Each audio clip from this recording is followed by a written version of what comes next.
Comme toujours, un très sympathique parrain pour cette édition 2017, Jean-Marc Bidot, jeune retraité de l'équipe Fortunéo Vital Concept et qui gagna à la Motte-à-Chars une étape du circuit en 2008.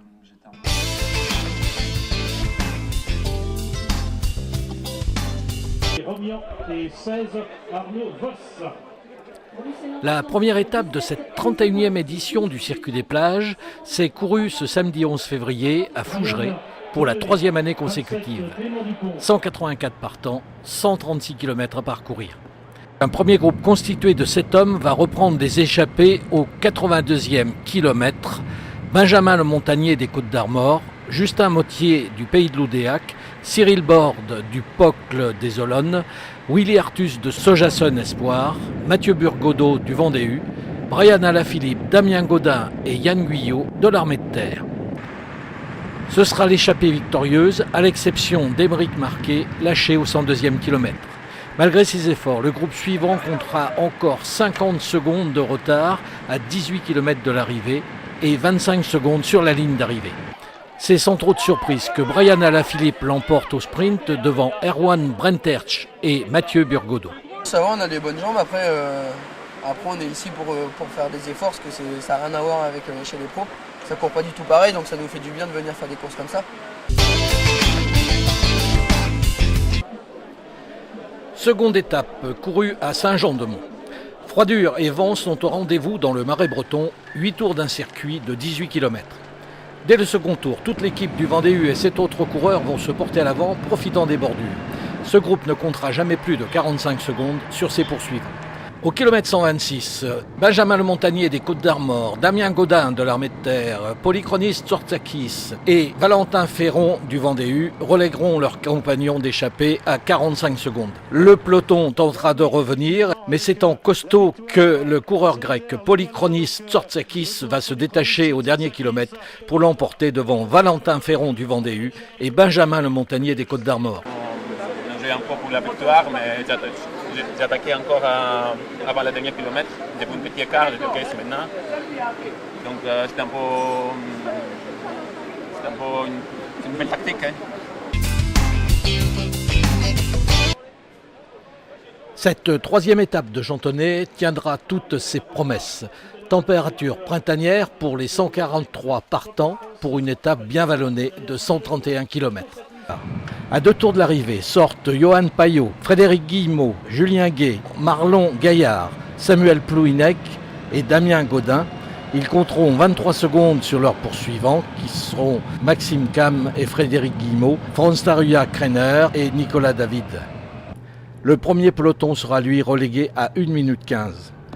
Johan Payot s'échappe à l'entame du dernier tour et gagne détaché devant Damien Gaudin de l'Armée de Terre et Samuel Plouinec. À un tour de l'arrivée, j'ai dit là ça se regardait tout, donc je voyais que personne ne voulait faire le saut devant et du coup j'ai préféré suivre une attaque de Plouinec et du coup à un tour et demi de l'arrivée, j'ai vu que quand je me suis mis en danseuse, il y avait Plouinec qui avait sauté de la roue. J'ai dit autant essayer en solitaire et puis ça gagne ou ça perd, mais du coup comme Clément était juste derrière, au pire des cas il y avait Clément pour faire un bon résultat derrière.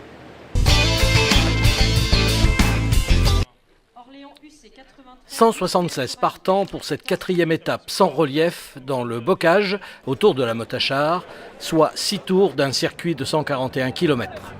Très animée, cette étape le sera dès le départ. Les tentatives vont se multiplier sans cesse, vite reprises par un peloton qui ne veut pas s'en laisser compter. Un peloton la plupart du temps en file indienne et la moyenne de cette étape, 47 km 305, atteste du rythme que se sont imposés les coureurs. La dernière tentative qui aura quelque peu duré, à 20 km de l'arrivée, sera celle de Maxime Cam des Côtes d'Armor, déjà remarqué les jours précédents, et Rudy Kowalski de Charvieux. Ils ne compteront jamais plus de 17 secondes sur le peloton. Ils seront repris au kilomètre 134, soit 7 km avant d'en terminer. Et c'est encore un coureur des Côtes d'Armor, Frédéric Guillemot, qui va prendre quelques longueurs à 1,5 km de l'arrivée pour l'emporter détaché.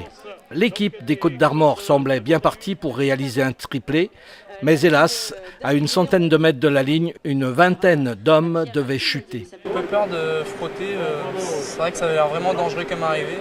Donc je sentais que j'étais vraiment bien, je me suis dit allez, je tente, on verra bien. Et bon, il y a quand même des sprinters qui vont très très vite, donc je me suis dit allez, on tente, soit je gagne, soit je fais rien, tant pis, mais faut tenter, quoi. 197 partants pour cette 5e étape au départ de Challans. Et bien qu'il y ait plus de relief qu'à la Motte-à-Char, les 149 km seront avalés à très vive allure, plus de 46 km/h. La dernière escapade se produira au 114e kilomètre avec 6 coureurs. Victor Gousset d'Aubervilliers, Maxime Cam des Côtes-d'Armor, Stéphane Guével de Nantes Atlantique, Julien Gué de Sojason Espoir, Simon Cellier du Vendée-U, Aurélien Daniel du Pays de Dinan. Pas plus de 30 secondes également sur le peloton. Regroupement général à l'entame du dernier petit tour de circuit et ce sera un sprint massif du peloton, brillamment emporté par Clément Orseau du Vendée-U Pays de Loire, devant Johan Verardo de Blagnac et Frédéric Guillemot des Côtes-d'Armor, précédemment déjà vainqueur. C'était l'objectif, on l'a eu, et maintenant voilà, ça va débloquer tout le groupe. Et voilà, on l'a fait un petit peu sur de bonne manière, on avait des coureurs dans tous les coups. Dans le premier coup, dans la première heure, on était 4 dans l'échappée sur une quinzaine. Donc ouais, on a montré qu'on était vraiment présent et on a réussi à l'avoir.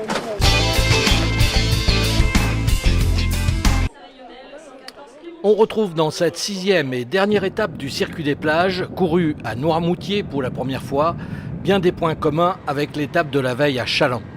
Le nombre de partants, près de 180, la distance 146 km et surtout la moyenne encore plus de 46 km/h. Comme la veille, le peloton va contrôler peu ou prou les quelques échappées du jour.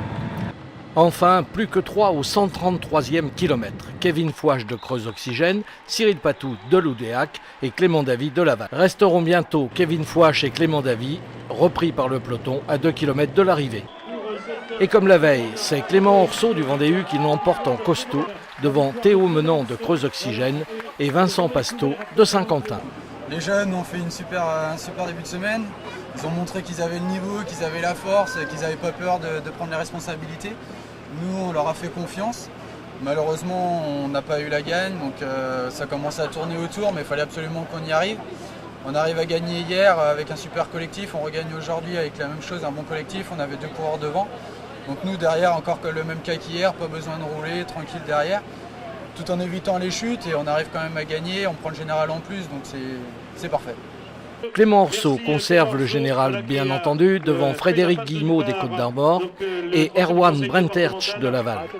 Une bien belle 31e édition, magistralement organisée et courue à vive allure, le temps étant même de la partie. Vivement février 2018.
Très belle journée effectivement pour Noirmoutier, une belle épreuve, un temps splendide.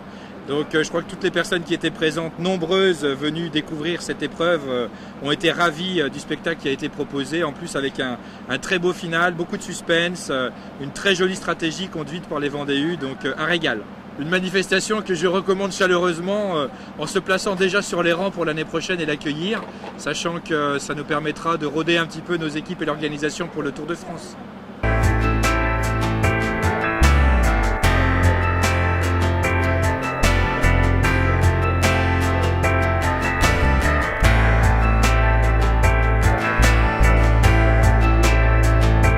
Quand on voit le public que nous avons eu chaque jour, il est normal qu'on fasse vivre cette organisation parce que le public est demandeur et apprécie, donc c'est ça l'essentiel.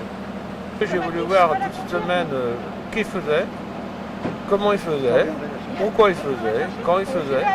Et le matin à 8h30, j'étais donc au secours, j'étais le matin à 8h30 pour puis faire partie un petit peu, comme moi quelque part, c'est un petit peu dommage de rentrer par la grande porte, j'ai voulu rentrer par le bas, donc j'ai voulu tout, enfin, au maximum connaître avant de pouvoir prendre, je dirais, la tête de notre...